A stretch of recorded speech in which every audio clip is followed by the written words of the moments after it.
Hello everyone, no one of consequence here, back again with a new video. This is episode 64 in a series which recounts my ongoing Dungeons & Dragons campaign, which is now in its 10th year. So as always, spoiler alert, in this video I will be revealing details found in this adventure module. And here are the current player characters for the Descent into the Depths campaign. We have 8 characters controlled by 5 different players. And here are the party's NPCs. We have Quan, the animal handler, Rabnuno, the drow merchant that the characters picked up just last episode. There are the 2 guard dogs, and then the various draft and riding animals the characters have.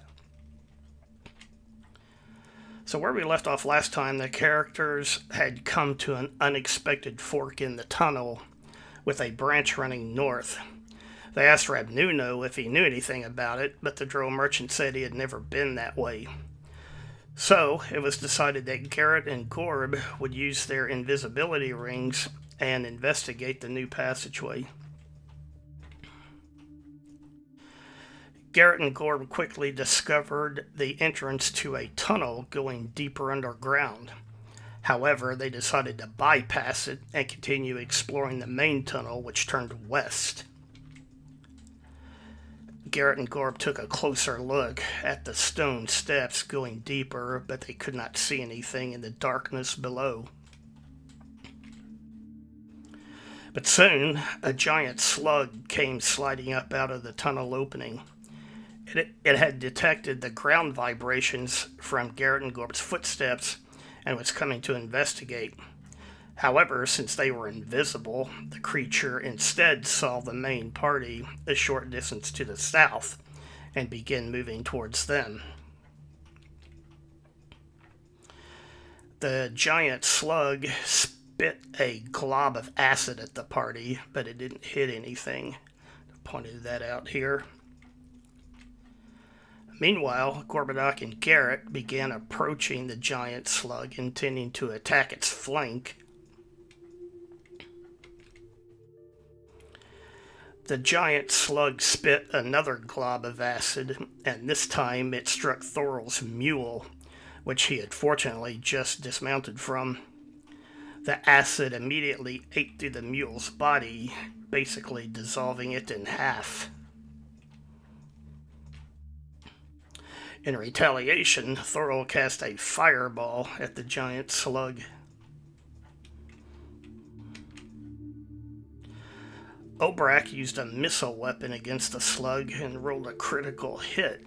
You can see the result pointed out there. But then he fired again on the very next round, and this time he rolled a fumble. And you can see the result of that one. And to make it worse, there at the bottom you can see he rolled max damage. The giant slug was not killed by Thorol's fireball and the other attacks, but it had sustained enough damage that it retreated back down into its lair. Gorbadoc watched just to make sure that the giant slug was truly gone. The characters decided not to pursue the giant slug into its lair, but instead move the convoy out of this area as quickly as possible. However, it was at this time that the characters realized the drow merchant Rabnuno had run off. It was decided that Obrak, Varys, and Gorbadoc would ride back down the passageway and look for the drow. They soon found him hiding in a small alcove. Rabnuno said he ran because he believed that the characters would all be killed, and he was only trying to save himself. But when they explained that the giant slug had been driven off, the merchant willingly returned with them to the caravan. With everyone ready, the convoy prepared to move out. But now Thorol would have to ride on a cart since the giant slug had killed his mule. Soon, Obrak determined that the convoy was approaching the next marked location on the Dro map. Rabnuno explained that it was a huge natural cavern and that there was a Dro checkpoint there. He also said there were various humanoid tribes living in the area. However, those creatures generally did not bother the Dro out of fear and respect. The characters asked Rabnuno who would be manning the Dro checkpoint and if they could expect a relatively friendly or a hostile reception. Rabnuno explained that this checkpoint was a duty which rotated among all the Dro houses. Therefore, he could not say who would be there at this particular time. It could be the Loth faction, it could be the Elder Elemental God faction, or it could even be a neutral house. So based on this information, the party decided that Garrett and Gorbadoc would again use their invisibility rings and scout ahead. It was now pitch dark, except for the occasional patch of glowing fungus. This meant that, as a human, Garrett could not see anything at all. Therefore, they decided that Gorbadoc would go ahead alone, using his limited infravision. Gorbadoc could tell from the ambient sounds and echoes that he finally had reached the large cavern area. He began following the wall to the right and soon found a small side area with an abandoned campsite. Continuing on a little further, he found yet another chamber. This one contained several trolls sitting around a sort of campfire made up of a glowing pile of fungus. Gorb retreated from that area and went back out into the main cavern. He soon found another side chamber, which also housed several trolls.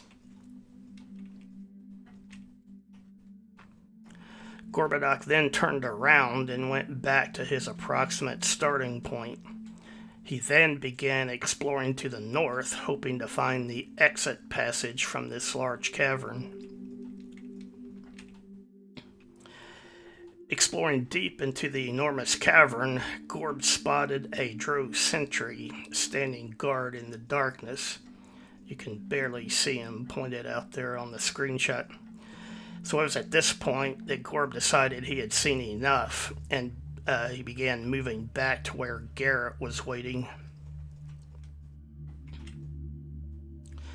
Once they both returned to the main party, Gorbadoc described everything he had seen. And this is just a zoomed out view of the passageway, so you can see how far back the convoy stretches. And this isn't even all of it. You can see part of a mule at the very bottom. So after some discussion, it was decided that Varys, openly wearing his Loth medallion and accompanied by the Dro merchant, would ride out to parley with the Dro sentries. But as a safety precaution, Gorbadoc and Garrett would follow closely behind, moving quietly and using their invisibility rings. Garrett's mule and Gorbadoc's goat were brought to the front of the column, just in case they were needed to make a quick escape. Varys would already be riding his mule, and as for Rabnuno, he would just have to shift for himself if things went badly. The characters soon reached the Dro sentry that Gorb had previously discovered. Varys introduced himself and briefly explained their reason for being here. Again, it was completely dark, so Garrett was relying on Gorbadoc to guide him.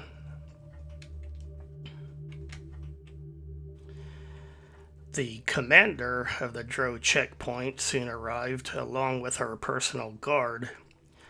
Fortunately, she turned out to be a noble of House Noquar, which is a drow house openly allied with the pro-Loth faction. She told Varys that he and the others were free to pass through the checkpoint and continue on their way. However, she also warned that there are several humanoid tribes living in this area, and they are usually watching the road through here. She said they may be tempted by the sight of the party's trade caravan and try to attack and loot it. With that, everyone met back up and Varys briefed them on what had occurred. They then had to decide how best to proceed. So just to give you an idea of the distances involved, here is a zoomed out, lights on view of the area that the characters must traverse. I've pointed out here the starting point for the party's convoy. They're at the bottom of this screenshot. They need to get everyone and everything across the large open space in the center and into the exit passage marked at the top of the screenshot. And all that while under the potential threat of the various humanoid tribes which might try to attack them along the way.